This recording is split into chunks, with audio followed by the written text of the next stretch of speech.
bia na yete yesi ya brainwash you obi ya brainwash you obi is become the topic of the day baby a obefa bia na ya de bible na brainwash ye de bible sa asem we na nka wo ka na nka wo beka ade atare evram benwoshe hu sese enti sa biu. I think say we are getting the concept. Say you're brainwashing, you're brainwashing. How true na sa asem we etie. Nti na say ye frɛ obi no no so ba.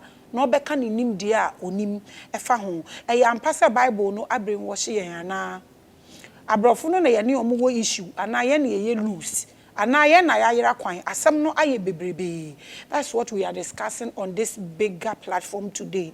We are Revelations and my name is Maame Grace. Me na mdi dwumadi kase ho echiame na yankofre konforce ye ne na ebeka asem we e na sebe yankofre obi nso so asebi o on shada nim de so meka asem we ho asem ne mum ne a owo nyame fie no nim de ono na ya frɛ no se o meka asem we nti ne tenten ni tietie nyina ne se we are discussing African spirituality and how the white have brainwashed us with the Bible.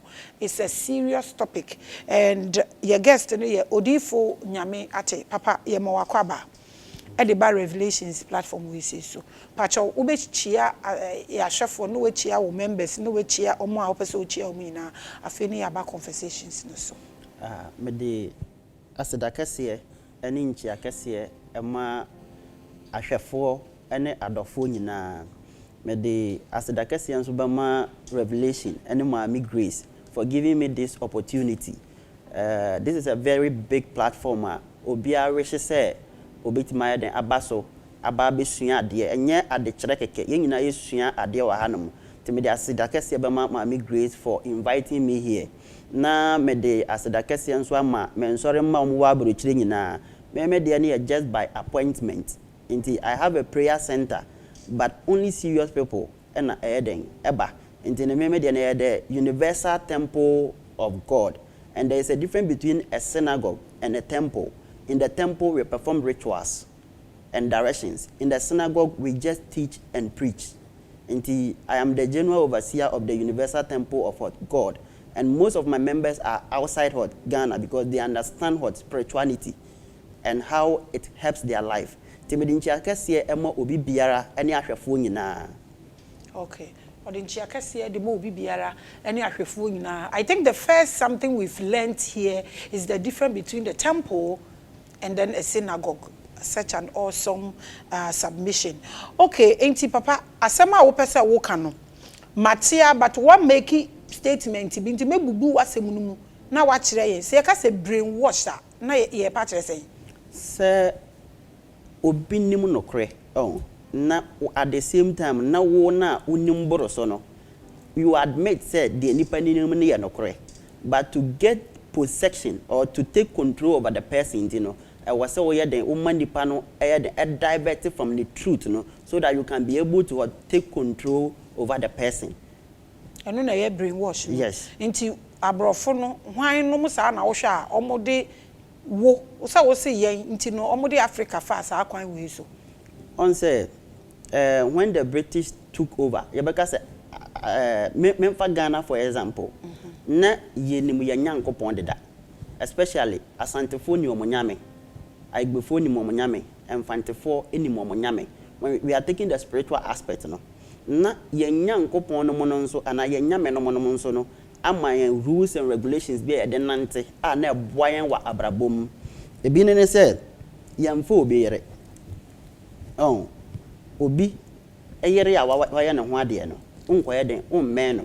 Tete no na sunsum wo fie na amane ne amamara nso ye den e wo fie enti o ben obi yere a na usuro se sunsum ne bechew sabio obi ade mpoto fom a ofa ade tu beebi se nipa ne kɔ no osansan na chiba obesan ba be hu sa ade ne ye den eda honom ne ye nwie obi ade sabio ko obi afuo mu mpo na opɛ aduane e wo honom na se ye kɔma you the first line in the farm no sa first line ne pɛ na obi tumi twa so aduane. So what trust our first line ni gura the next yinepe o ya kromfo so o ya kromfo a sunsum wo fie no wankasa wo fie sunsum be di kan achew ansa na abontin sufu for den sunsum na ba be di wasam enti na measures were there enya se wo ya ade ne wi a na wakotete beebi ni aba behwehwew instant justice na ema no kore nso ye den ededi e wo nipa brabom nti na obi etu anamo bia na oye den oye ahwe kese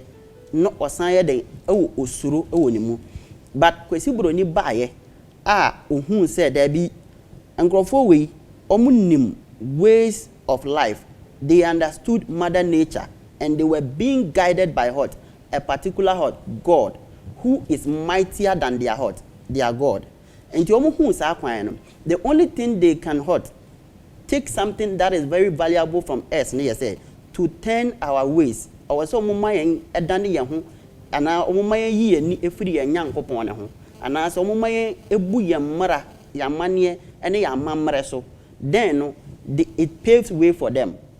Because when you obiti, na se unti nipa na sia, na se umma nipa no eye adia ensese oya, na sunsumu edi n'echi no etwe ne ho firi ne ho a ekwan be yeden ebeda ne ho. Se kwan beda ne ho a, it is easy for you to what? Steal anything and as to take anything that is valuable from the person, from him without being arrested by the spirit that governs that person or that nation. Okay. So they brainwashed us to leave the things that could have arrested them from stealing from us. Am I correct? Oh, okay. So na yen kasa as Africans no yen de ni yenim nyansa ene emo obi gina yetena ho mo obi be brainwash yen ni yenim nyansa na on say na yenim nyansa pa but this is one of the thing on say yemu bi ohonoma we are over curious to know and yemu bi ohonoma so at the same time nso no ye beka say enibere yeden ewo yemu ona yemu bi nso ohonoma yehu adefoforo yehu sa adefoforo no to be superior than what adada na yete ho no on say it is human nature to change nipa bia hia change in his life and to say nipa bia hu adefoforo a sebio ono onni bia ebiana ne de na ekura na ne very valuable than adefoforo na waye den we hu no but most people don't sit down and think. They just fall into the trap of what? New things. That is how yemu bebre no yempeni mfoni bebre fall into that what na messenger sa asem so aka one better assembia de bia ya meka me say Kwesi Broni bae no although they cause a whole lot of damage to us but yanka sanka so yeso ye den ye ka ho bi. For instance me nana wan go school da no nim Bible kan enti obi na kan ye e na o kire na se sene ono nipa na ope na me nana gitu mu but me ene makan Bible ma betene yama bebrase ma be hu a lot of contradictions in the Bible. Me the Bible na compare our African traditional worship ama ba be hu no kure bebre me nana enya sa chance no but ene no me mesua Kwesi Broni kasa no mesua se nya Kwesi Broni e twero ama masan use ono ani book no de bedada me nana no masan use ono ani knowledge no e de aye much research and investigations in his own book. And you see me wo upper hand esen me nana no on the Bible nas no on the main kind Bible no but the ebeka kire no and wajitu mu no yeden of fire ebeka kire no wajitu mu no fire on your own submission we say wabesua Bible no wabesua ne kasa no Bible ni nyina e ba ye na wo kasa no na be brainwash yen no anya de papa bi ama Africans ana Bible de bia meka ma asem bi se ye nana no they didn't need a book to tell them say sebi we come de omom didi. They didn't need a book to tell them say sebi onyonko ade da ho a eni kwan say we den offer. Na your Bible ne for instance Yabeka said most of the laws were handed over to what? Moses. And Moses the then edema Israel for them. Time na sebi Moses embaye no. Near nana no existed that. How did they get to know say any point will be for be any point will be adie? Sebi they were even able to know say sa ahaban we wudi a poison ebekun. They were even able to know say sa ahaban we wudi a esaya resi. They were very specific in those terms. That means they were with God already because Bible nature said the laws was being handed over to Moses by God. That means our forefathers knew God before the existence of what? Moses. Before Moses came to what? Being.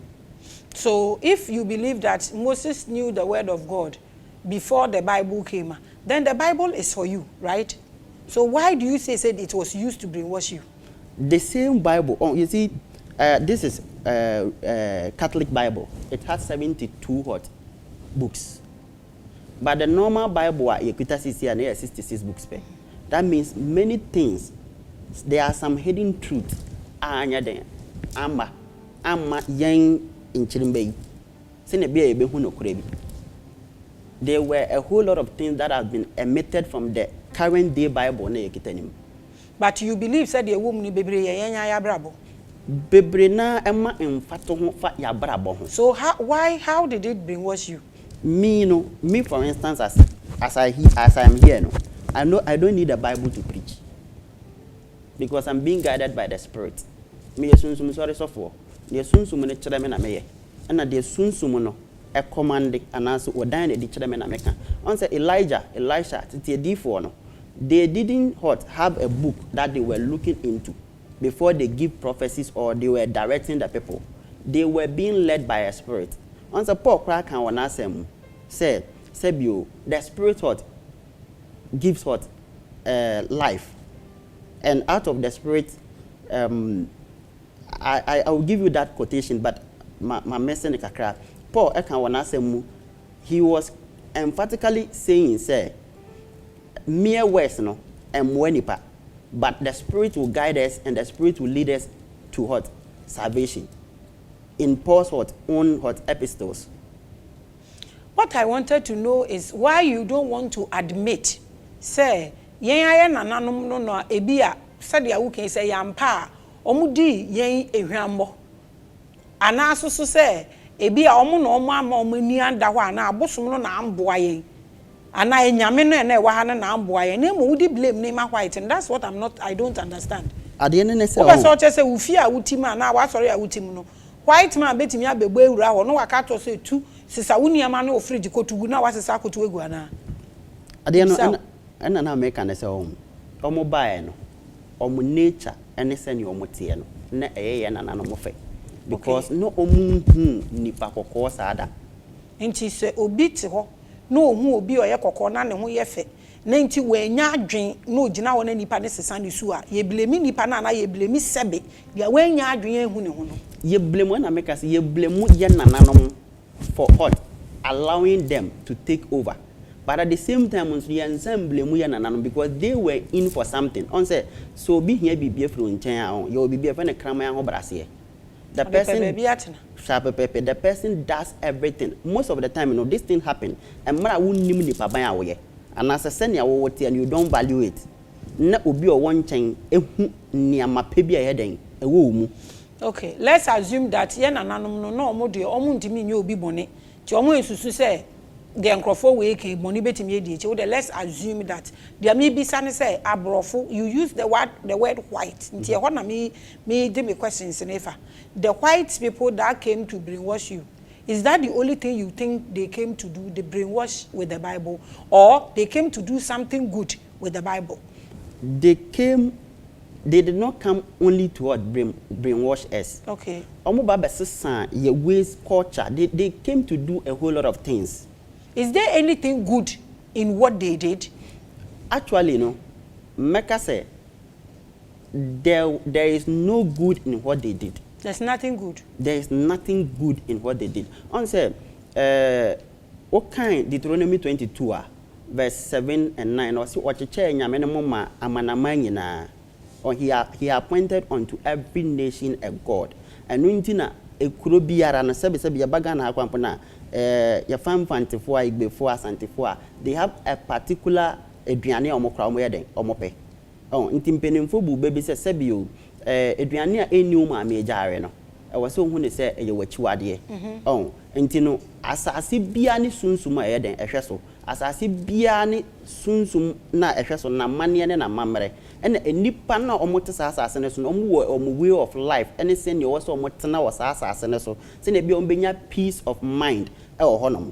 Until okay, a friend is 2 Kings 17:25 and a crana. I bet you say, Embra Israel folk could do Samarian assassin. oh Assyria hen edi Israel for could do Samarian assassin so no mu nim assassin na mane no ahonhom a woda na ejata ebewe wom kopim say Assyria hen say yi Odeefuo a ofiri omumu nim assassin na mane oh nti say obi eba wo wakwan na onam so no a de bia unya wo peace of mind ye nim say ye woda bone sa da we ye nkonsuo mu sa da we ye nya den ye nko forest we mu sa da we sa da bone nyina was set because of the spirit that governs that hot area no for nature to take hot a rest but kwesi broni bae no o si Jesus Christ aye den ewu ede ne moja etwa sa na ma ne nyina em enti sa asase na wote so no sa mara na ya hyehye se o da bone ye nkonsuo mu sebi oba bu ne nsakura on fa nkonsuo etene mu no ye mbu sa mara ne nyina so na mpan so no ye mu bitie ya ye bu sa mara ne so na abeda ne asudie aye de amayen. In your submission o say Assyria hene no mbo bi ahonhom no nyame ne manjata bewe o ti nipa tie ye na omubu mra ne so no ahonhom na nyame na wo Ghana no so no mo ye da week na omo so hwe nkrofo no mo bu mra ne so on say a whole lot of things happened in Africa and on say you see unima mane a on say amamre but ne ote sebi o mamemfa sa story we on enye mfato ho Antoa, you say, maybe a good be around. It can never happen without a person who is in that house. I will need my money and my memory of you. Okay. Oh, and in the opinion for especially slave trade, of course, who are Africa animal. I him for baby shall say. Okay. So why don't you blame us? Why don't you blame some of our leaders, but the white? Me the blame Nicasia Emma a neighbor for no. But at the same time, say, Obroni na na ne brea na libre for ni ojimi for why na blame ni pa sabe pe ojimi for na blame ne kese but ni libre for no ono no hu bibi ojimi for ni ma na ojimi for ni nya den enim at times you have to have pity on your neighbor. Okay. And they never had pity on us, but yeah, no, even and then nyina kwa na sa white supremacy na kwaso ye mu bebere wa hanoma we have the talent. We have the gift. You beat me at na chrome. I get near bebre. But because you use bronin system na or no the bedi and so no, and the government couldn't so what talent or Ghana hanuma you will know hot. Ain't me then and nature and man be the be fruitful. But all the cook we see bronin chroma, you will become a great person there. And always they benefit from us. So quote to say Canada, now quote to say America. Most of the mathematicians. Most of the physicians and a whole lot of people, no, they are what Africans. By for more mudin and mabonti, the Kwesibro near them, a show more minim. And that's what I'm saying, say, Omo no more dear no until one so I was unimuna was on your now to one. Why do you blame them? That's what I'm asking. Because sister say Nyameati wo dia wo hu na wo kan nti so obi ti America na or ye mathematician na say ogina wo mo obi de ni din aba abeto na adwuma wo ye so ha do you blame nipa na wo blame me wa ho me blame and American we will blame both parts. Okay. But at the same time no you be blame African leaders no much more. And that's what I wanted to hear. So you don't blame onipa baako say we because you about time out to one bibi ba ofie na say we say or ye say na ye cheche wo manyina kwa you cannot blame the person so no wa beche wo mako wo so blame wo nka ho Dabi o say blame yan penimfo because yan hemfo ne yan penimfo na mom kwan a they will not get possession. So why did you put the white here? Okay, now we dey ho ne yan twem bebre na asem na answer but the Bible now we say omudi be brainwash here. Is it the Bible or Jesus? Which one? It is Jesus. It is Jesus. And omu use here. And omudi be brainwash here. E kwan ben so. On say when you look at the scenario of the New Testament now, a favor hot abrofo no and a favor people in authority more than hot those who are hot below the authority. Until even the Bible will tell you say we should submit to what higher authorities. So in Ghana, no, who are the authorities that you think are benefiting from the Bible and Jesus than the others? Meka say sebio me infa asofo ne nkwa for instance because if you go to our court system in the Quran it is the Bible that rules there and the religious say Quran and the rule or honum. Since your court now, Castle, what they Sebio and once you best work, they may not allow. They may not allow our system, no, because it carries that authority and power. Ye nim say, Sienya the Sebio, since you know Swiss here, something can happen. You know, we are eliminating them. But Obianim say, some of the Bible swear, na Sebio, Massam Crano and Yano Cra. Some question them, na me bompire said a bonifacha, ya the better me. But all the Antoas way, na Sebio, why someone yet that wouldn't say, it didn't know him crana, you get the necessary hot punishment. And you cannot go into your room. Won't mean show them and Nane Antois Ediabo. I want us to battle also. This all Bible to know be a hunia, oh, and this book, Nangazanga, the Bible, no, Menkasa near my penny more, near my puppy Biruma, as a sanko for be brabo. But one say in life, no, we study to show ourselves approved. But and yes, be beer who be an was away day. Offer to send me fee, ye chua dear young wa. Oh, ye ndingwa. And yes, me call a bontia me cohun send ya spice and wedino. Na am faint, na me codibi. I mean, say me fee ye chua dear no. Oh. Senior identity and most of the time, no, ye penning for no, not that they don't know the truth, they know the truth. They be America say, a lot of them come to us for protection and other things, and they know we use spirit. They think I said, Bible, Nikita, or no moon for Bible, Nenya, the ember mobile. They know, say, there is no what power. Oh, you can say, to me, ni Bible, name. Oh, to me, what yes, you deem. Yes, you deem, no, they be American, say, Jesus Christ no or yebeka se Yeshua Hamashua no sebio obat yempa ne se yemfa komfa no chenye example senya komfa no che bai ebeye na adwuma koe no sababepe na Jesus Christ bai na obeye na adwuma na yehwe komfa no che story Obama a specific group of people that benefited all the whole nation meka se Obama asantefo obeboa asantefo kwan bebere so apart from asantefo no what is a comfort not your boy to say and find say I before quite be so. There be Sabe no bone say Jesus the Christ no buy no Obama or Nangasa state is Obama then Israel for. Oh, apart from Israel for now or near maybe more muhu no. One by sure Ghana. I'm by sure Ghana. Ti Obama but Obama Israel for. Obama need DM until I say in Madrian and Ma Obama could be sano. For a miracle, no catum say, and Madrian, young fan man cramming. Madrian and fan man cramming. Obama Israel for 2 young Ufi. Maybe a gun, we are gunning, and then a dark home. I cross. They are down. And then one abolition. I own an ability who Jesus Christ no honor. Into we is Israel. Make Maka say, Sebu, and yet Jesus Christ in book. Okay, so the cross. Do you have any of your grandparents that has any connection with the cross?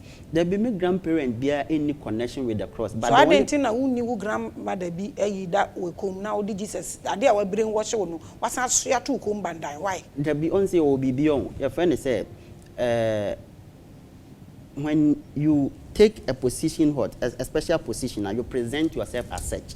But a non-interested wording as a son. I didn't and I'm Are you deceiving people? I'm not deceiving people. So why? Like I will not say the truth. What? Like me, kind of correct. So why do you have this cross on your neck? Not at least second for not I wouldn't saw your gun nothing. This is what you believe that it was brainwashed. It came to brainwash us. By the grace of God, we read the Bible, no, and who says spirits they walk room and you couldn't put any of the spirits around your neck, but that thing that you claim came to brainwash us. So what are you promoting? Two things. What are you promoting? And you said you dress according to Adiawo yeno. So what are you insinuating?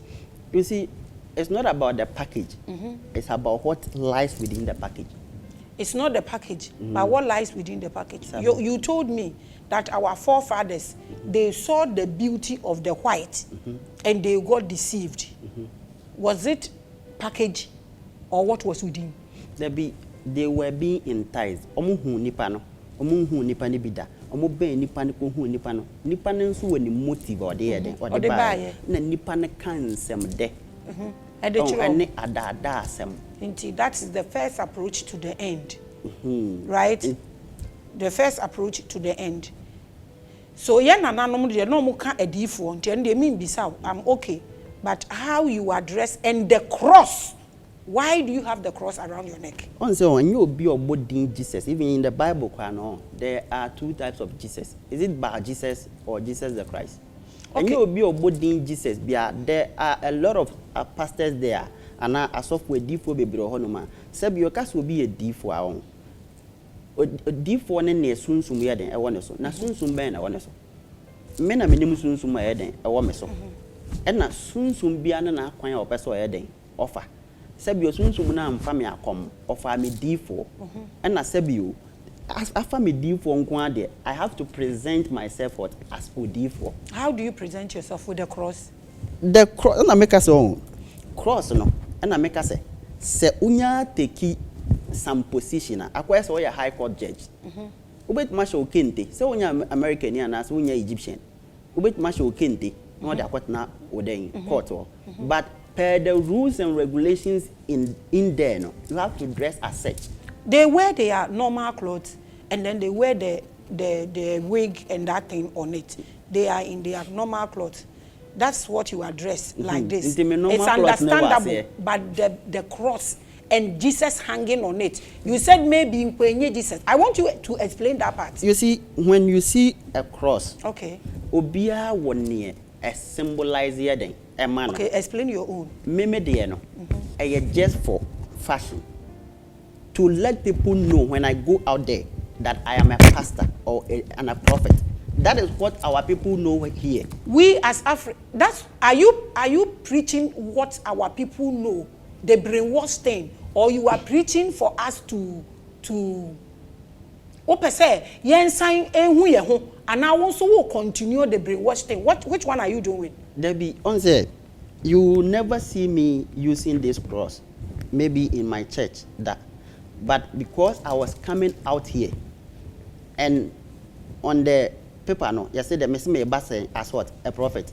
And how will you identify me as a prophet if I was wearing only this thing and this? How will you think the cross that came to brainwash you is what will identify you as a prophet? The cross does not brainwash anybody. It is the worst. Baby on. For instance, there is here a table you see. A bad brainwash show.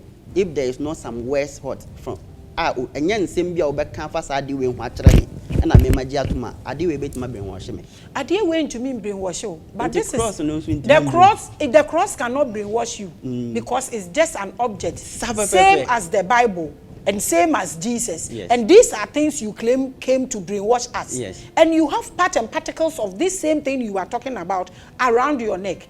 Now I ask you a question. All the spirits now dwelling in you, make you a prophet. You couldn't make anything out of them to present yourself. On say, Sir Obama saw young. You will be how a person will live in a life. Okay. Oh, and no, send your Uber present home. Ni send your Uber then Uber down where the our abontino. And shut down fat soon some house out. And shut down fat soon. So should we ye bet me can say Bible nene Jesus ne a be brainwash and fa papa bi am bakra abre fashion. Can we say that? Oh, ye bet me I can say. Abre fashion. Because he's giving you a cross to hang around your neck. Set cross na nya no na 2 minutes. No, I just want to understand. Pepe. Okay. You are watching Revelations with Maame Grace, and today I'm here with Odeefuo Nyameati. So now, Odeefuo Nyameati, Amayati, as I say, I Bible brought you fashion. Any cross ne hange the comba me. I tell you to remove it and put whatever spirit that dwells in you there. Glorify whatever you believe in. I'm not saying don't wear your cross as fashion, but it's part of what you are complaining about. Now, a dear be home na eba woso ema wodi ye adwuma ma wo hu se wo ye Odeefuo se Jesus eba ma Israel fo a wo ba ma hwan na honhom be na wodi ye adwuma on say sebio obi ani won mo sin ntuma ngofin e wa bonten ema obi ayeden ehwe because your secret is what your power. But on Revelation meka in sem kakra On say see a case will be a D4 and I say in Ghana here no be o claim so a D4 biano. You were types of what a D4. Okay. You were a prophet with the discernment of the spirit. Prophet with the spoken word, and a prophet as a seer. Most of the time, those with the discernment of the spirit, they are what seers. But I know munina, baby na yeden, a seers. Na seer say, obi yo di huini, and as we D4 a uhu adia. Not just a deng, soon be a deng, allocatino, and as soon be and a den a year juma. Na obi bisa say soon ben or no.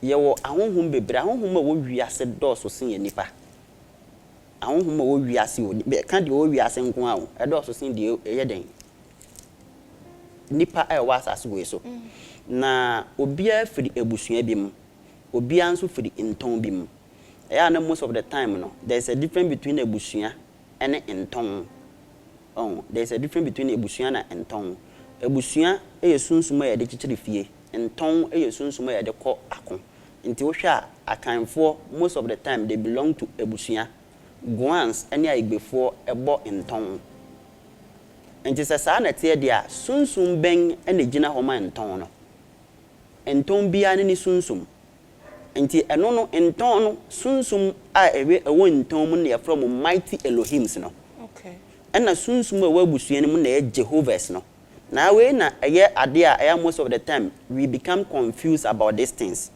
Se unya hu se me bonton me mmo abusua. Enti yen ton a ye bo no. Ye Elohim na o descend ye.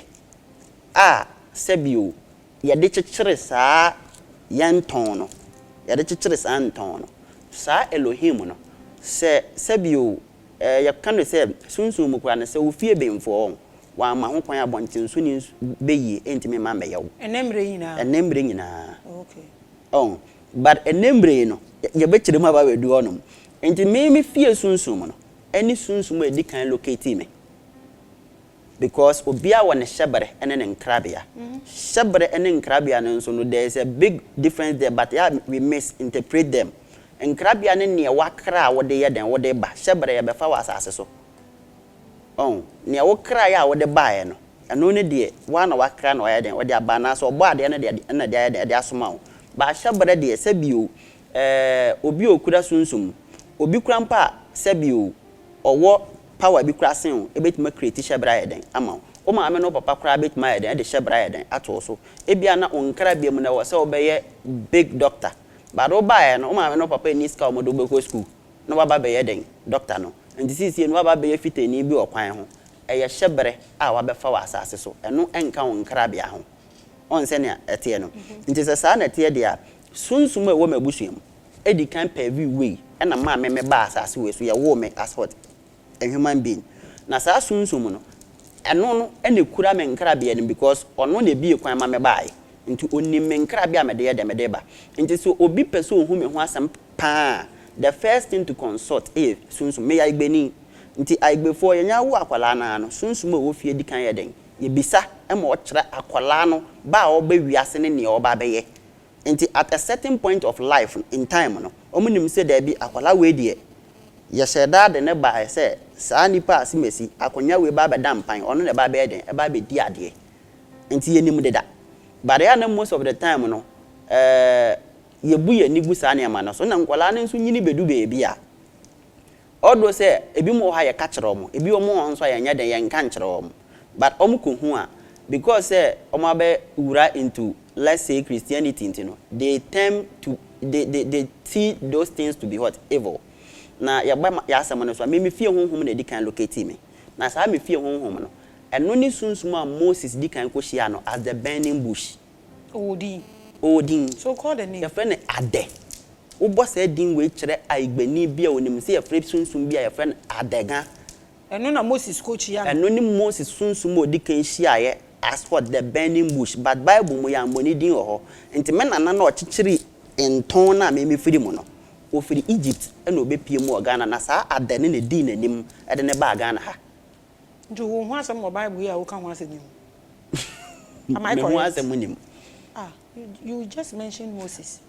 And you said the Moses in the Bible now come. Ono ne sunsum odi kan ko hia no se me more emphasis na ma kire wo se wo se sunsum ben na o meso na me kire wo se sunsum oba ha me meso no from me ne sunsum ne kasa na sunsum ne kire me ne origin sa pepepe okay nti me nana no na de no o leadi me nana na no de ne ba be pie mu o Ghana voter region okay ya boss asunsum na tenase ye wo ho okay me papa mfa man ko mi kuro mu da ya wo mi wa chemoda na nso sunsum ne locate me no kire me mama kofie on se ne etie no eno ne afende se sunsum mu adwuma na sunsum na kire me na chi ebia ne se sunsum na san kire me se nipa odi kan ko hia no a obeti mama me reference of there were many people who made that spirit but only me mama reference of that the obeti mama ne reference Moses because it was documented sabe pepe me ka kire wa obedi edi because there are some names am Moses here unni mo untimi njindi okay enti me na me kan menka se ensem o Bible ni mu nyina ya ntro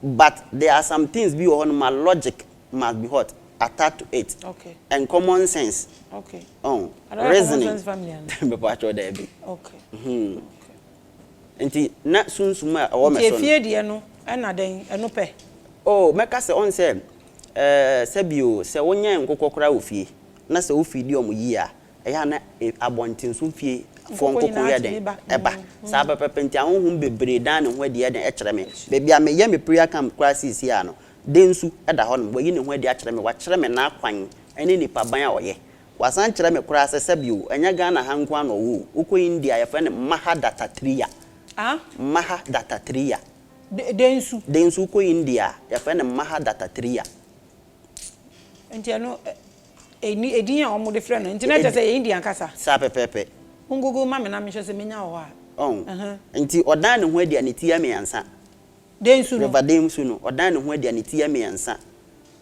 so oyesunsun madwuma na o understanding the concept of life na at the same time so no you get much more connected with nature you respect nature everything around you no pays homage to you because sebio nyankopon no ma yen tumi a sebio eboro tumi nyina den eso because o ma enim de se yen be di sa na ma nyina so nti se won so no with the respect ema nature also pays back okay nti wona na tumi no ne ba wo so mufiefo de no ne origin na ye trace na e ba ko hia no Bible mu ne Moses ni din na abon de na eso mintumi mbonti o de beche me na densu wetimi identify say densu nso aba ho nte adwuma ben na ye a omutimi ye on say I know most of the time people misunderstand the divine ones and say because ye nti ahonhom na say ahonhom no e wo ho say omo be kire on say asase we nya ye tenabia we are all spiritual beings like we are like a spark from a fire na ye twem ni abedu baby ababedu no ye nim ha ye nti aha no masetena ase and before we got here there were other entities here whom we can not see but they can see us enti say ye no ye the respect emo they can teach us the way to live here and that is the way ane ye nananom ene omo ye den ete nti ye nananom no mu nim nature no mu nim ahonhom no de bia me kasa asem we se odomankuma wuo ebe fa bama wuo be fa odomankuma kwa asaman do nanso ye kwa asaman do no yankohu den odomankuma wo honom se mpenimfo bu sa bewi ya na mpenimfo pese omo kire wo se ade bi omanfo mani ehu they don't ascribe it as what ade ayeden na ewo ho enti ubon se mpenimfo kasa saman a they know saman yeden ewo ho because yetime flesh saman ene saman yeden ekasa ye wa kwankyere ya saman na nyese wo be fle no mpo no abeyi ne ho adi physical no aba be kyerɛw ebia na ye wo nana bi saman ebia na ye wo papa bi saman obaba be kyerɛw ne yeden ewo ho no sa concept we nso san de ye ba se se saman frɛ ana se saman ewo ho no edia na yesi heaven na ye kɔ na ewo he ya nananom nim se ya nananom no mu nim heaven eye kasa na ebae no na ma yanga se ye create osoro ahememu ye den ebae but ne nananom nim asaman do ya nananom nim sunsun mu wiase na sunsun mu wiase no kura no okwa ye were different what places a obeden oko obi o hono ma okosunsu ma o bebi oko obi nso kosunsu mu o bebi ono nso yeden eko nti obi o hono ma enye oni obi na yeden ekohia because akwete say me ko kumase no obi nso say o yeden oko takrade sana obi a fa ne kwan but ni nyina ye sunsu mu den ewiase but asaman do ne nso yeden e wo honom a sebio ye nipa na ye live your body no on ye na ye live your body no ebi mutimi evolve and as a reincarnate me will be some mo yeden omoba according to the situations be ne nyama bia yeden esi ebi mu nso ko ekotoa o mu journey as what spiritual heart being so life is a journey into free spiritual no we are all spiritual beings experiencing human life if free spiritual na ya ba physical na physical na kwa na ya wo no we are in between the spiritual the physical and other what things into your basan cross na asen right into the spiritual na your cross ura ho no so your basan continue your journey. Okay, so I wanted to know nsuo no den nsuo na abeda ho ni timi ensa no ejuma oye what does it do? Can you talk about it? Are there other spirits that we are familiar with any momudi betimi akania ma omoye? Okay, actually ankazanga no den nsuo no ne de for protection. Mabobo so there is a whole lot of things about the spirit we human beings no yentime hu because ono nso on die the secret in anya den enkyerɛw because day in and day out na also kyerɛw bi foforo tenye at once na no die ne ho adi nyina ya den ɛkyerɛw and if say obi pa ho banbɔ ɛno no wɔyɛ ho adwuma ye no firi hɔ no ma sɛ obi afa wade na wonim nipa kɔ fa wade so ohu na akwan yi a obetima hwehwɛ sɛ nipa na ya den ama wo ye no firi hɔ no ma sɛ wo ye afuo ana wo ye adwuma bi na wade wafuo ne oniama no enkoso ba eye basa ye wokwan ya de fa so a de nso ni betima ma won dua ba na ya den e grow fine o business a wo ye no oniama be koso yi ya den ama o san remove obstacles on say ye wo enkrofo bi wo ho no ma they are destined can I say they are destined to die by car accident say de nso ni reviews are de na kirewa or right and rituals be obekyerewa obetima class are de na ya den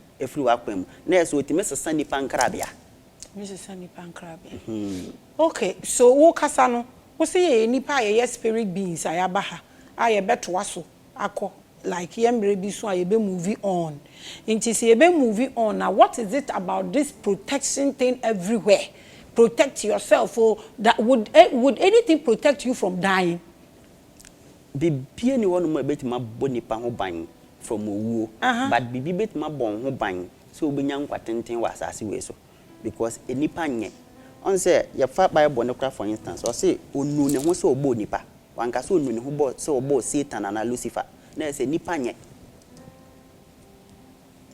nipa nye mum enu nti e na wo hia den ahobanbọ e wa abrabom even Jesus Christ crampo no emra yekun John the Baptist no odwane ko bo ne ho ban ti obi enwane nko bo ne ho ban e wo se obo ho ban so far as wote asase we so nko ana woni nipa enenam na nipa ne nua nso ne nipa de e wo se wo hwe ho yie e wo nipa ho.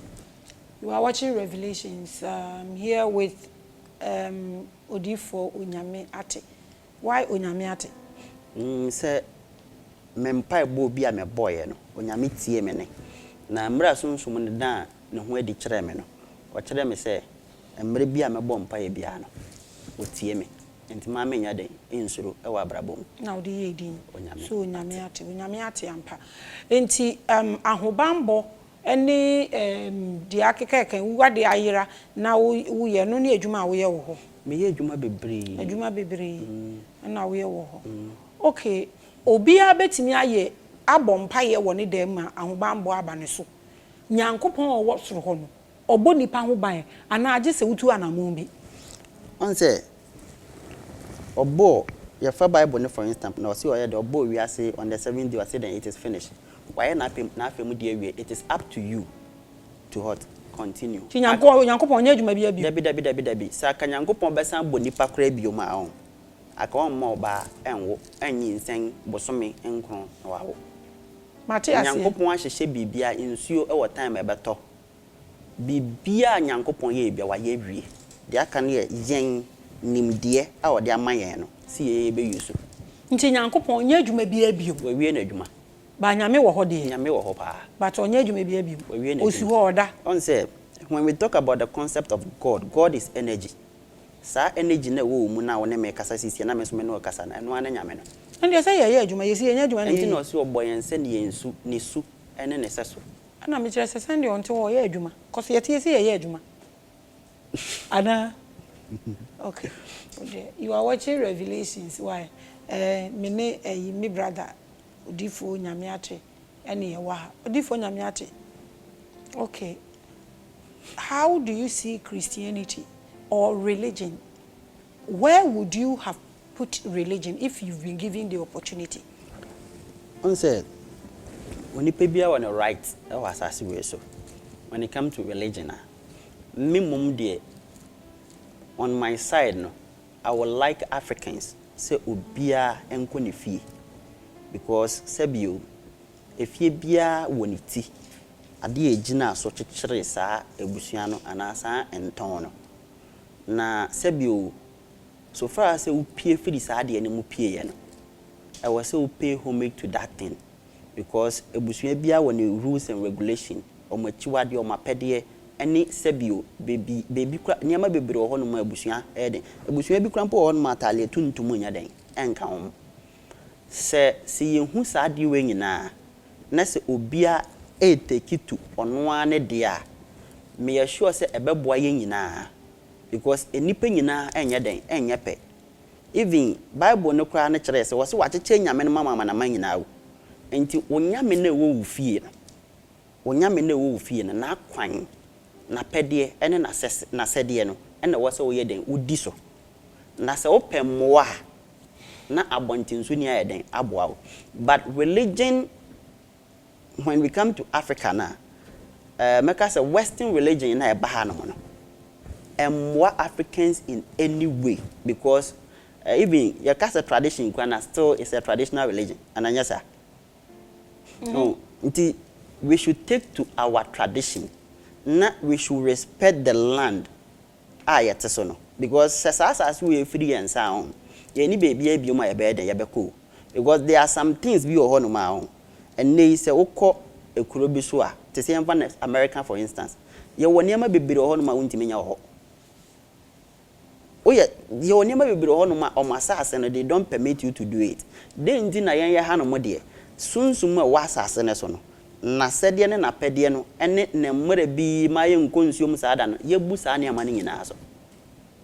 Oh, when you break your own backbone, oh, ma sebio, wow, wine, ama afoforo. Ababefa adia esombo ma wako o makwan ma foforo ababefa adia esombo no ema wono ede akọ enti what can we do about this Western religion na aban on say me de meka say your educational system no I was say you introduce yan kasa your way of life na wa hana no on say tete no na ahemfo no role to play when it come to community no send your omohwehwe omaniama ene no ahemfo ni tumi saa ya ba ne say ye school mu ne niama bebere no sebio ye wo ekuro bi krampo wo ho no ma nsem bi wo ho no ma asi a enya court na ekọ ya de okọ ahemfie na ya toto niama bi wo ho no because ahemfo no ena wo tumi no wa asase no so no omunim na akwan ne na mane. And you say when you go to Roma, you do what the Romans do. Sasana tia dia, na yase asasi bia wura. Enti na wase ye hwe sa asase no na kwan ne ayeden ya faso. Enti say ye betimi ama yen youth na eba no ate yen yase a. E wase ye de sa education no ewura into the hot.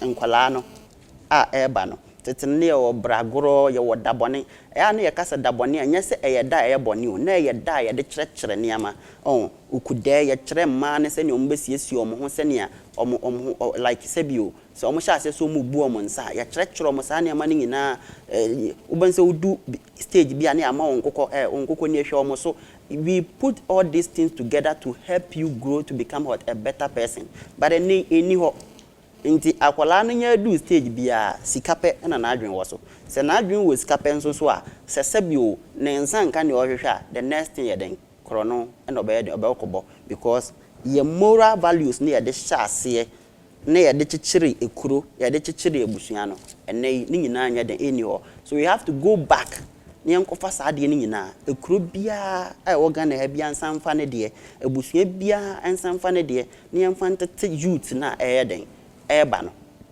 abusua bia amfa ne de na mo fantete youth na eba no so wo amfa wo de cross the buy nti de ne de kwatete o wo be wo amfa book bi amba bible ya yi na de buy fashion so across ya na de buy so how ye be de atete o mama on say ye system of what religion no and as make say system of life here no disciplic succession de onana ye kire no eno no kire wo de o maame ye kire no eno no de tetew anu ye de tetew ofie ba ye fa nko school but wo say ye nkire from education system no book bi anso ni wa mo akiro nti how do we go back ye ntimi fa mo nkotana school dem wo say wo ka kire no it should be book. Who is ready to put all these things into documentation? You can see a bit my only one. On say, you see, prior who you back one head ebu, but okabuma and yading. Have you tried anything? Maka said there is something going on. It's on the pipeline. We are trying to launch a book. The African system of what spirituality. At the same time, on say, most of the time, we try helps or TV. So, when you come to astral sense of what mystical helps now, obitro TV so or how or more problem. Could be on him there because you some helps be on man Sunday at the Bamano. You will never be over here, Yamodi and San where you should help Namana Ejma. That is why we need to put all these things into books so that when you are like, oh, by how the answer your book about Nanka, ye concrete to it. Say, I feel the Babon thing, we are trying, and I can say, we are trying to launch some things, we are putting some things in the pipeline. So the cross, you will remove it. I may remove it. So I have a case. You have a case. Okay. When it comes to the cross. But so please limit the fashion. Okay. Go our fashion, go our way. And now we're removing. Okay, now let's look at Ghana as a whole, because you were a prophet and we are African prophets, and also even in fact Ghana, we are your friend is saying we are yedia. And you know, in 2 minutes, do you think Ghana as a country will have spiritual issues? Ghana as a country has a big spiritual issue because a corona is soon be na chichiri corona. Oh.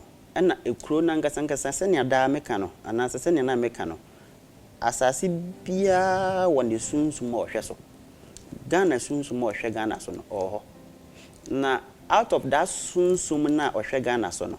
And the Maya Dr. Kwame Nkrumah de or Sajafo a candidate because of course she has soon sum nature pani.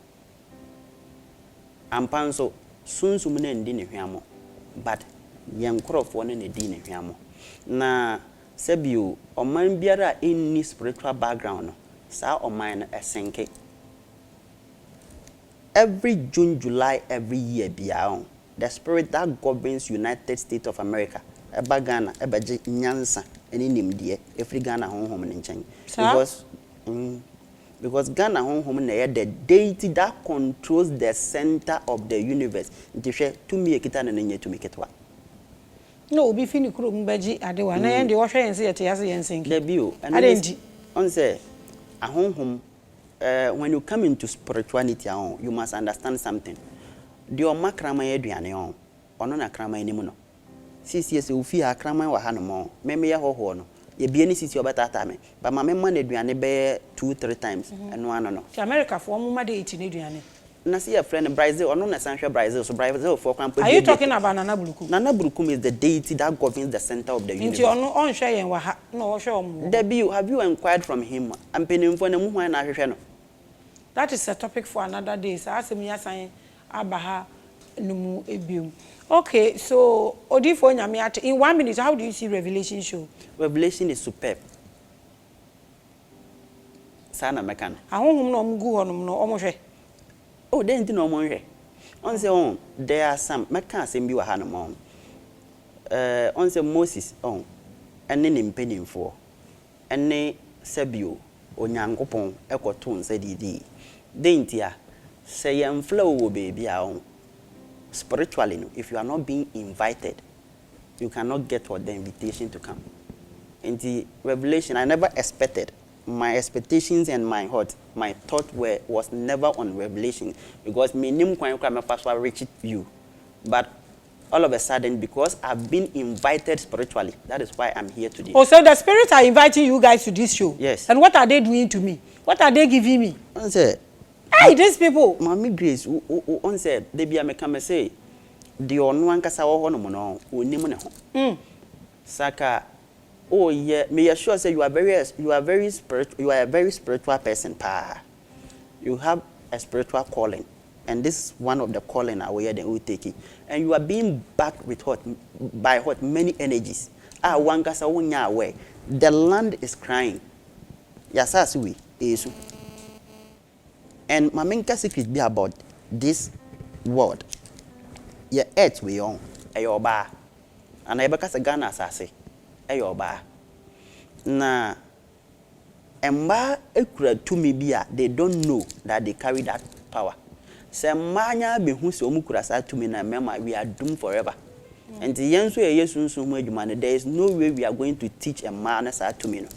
When the earth want to tell her something or the earth want to voice something out or they find maso.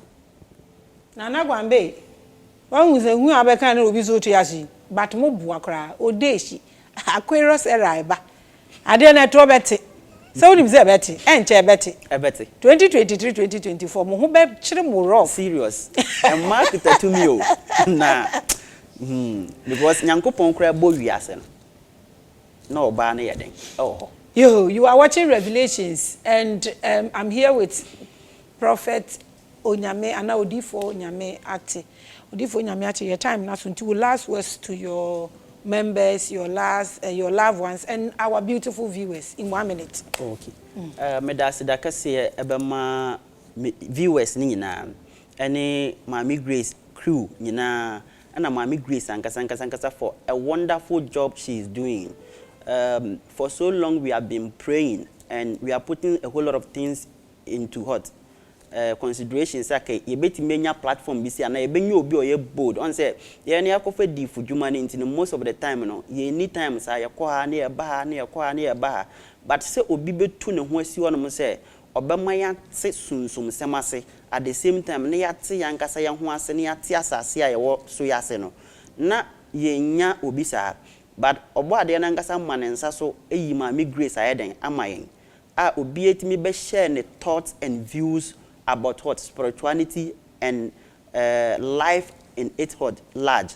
Intimidate as the case of Maame Grace, ni crew nyina. Me angasa ma sorry ma nyina nso no me di nchi akese yeden. E mamo, me namfofo, me papa no mpenimfo bebra. Mokoso ehye yen nkran. Se nokre no wo ho. De nti na wase yede nokre ni sie yemra bonten, emra meka nokre no. We knew the truth, but we were never ready to speak the truth because they were being eliminated. No credit, Mama Yanka. But since you know, Penimvonen so tie I won't home so tie so Maame Grace and so a BSR platform wins so no cribby or Biansono. Yansu ever dined. Madam Odeefuo Nyameati, thank you so much for coming. You befe will be na.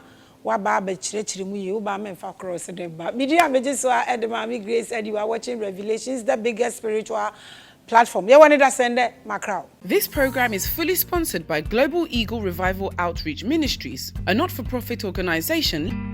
To support our broadcast to reach others like you, kindly send support to Zenith Bank, Ghana, account number 6012402066, account name Global Eagle Revival Outreach Ministries, La Trade Fair Branch, Burma Camp. Mobile money account, merchant 0544 859 007. Name Global Eagle Revival Outreach Ministry. Reference Revelations or TWMG. Time with Maame Grace.